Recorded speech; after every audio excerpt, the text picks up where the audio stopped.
Pemirsa, saat ini kami sedang berada di bawah jembatan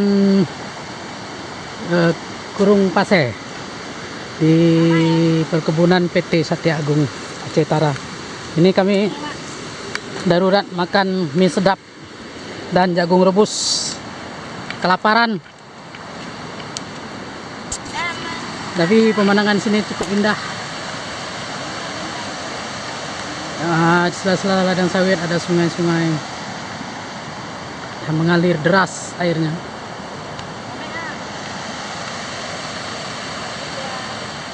Ya, taruh situ. Dan lihatlah, saudara-saudara, kurang modal.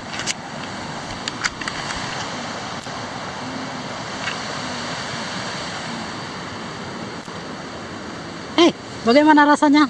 Enak. Enak. Ditambah dengan sekitar alamnya. Sekitar alam, pemandangan alam maksudnya. Ya, sama sendoknya.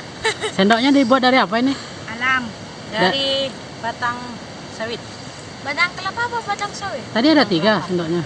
Batang ini pelepah kelapa sawit. Ini adalah sendoknya. Sendok asli dari pelepah kelapa sawit. Karena kami lupa bawa sendok.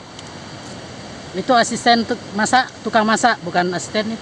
Bagian masak, bagian dapur. Kompor udah dimatiin. Ya. Ini bagian makan. Itu bagian pengawal, pendekar. Dan Anda sendiri? Saya supir. Terima kasih, sampai jumpa. Dilanjutkan nanti. Mama pakai ini ya.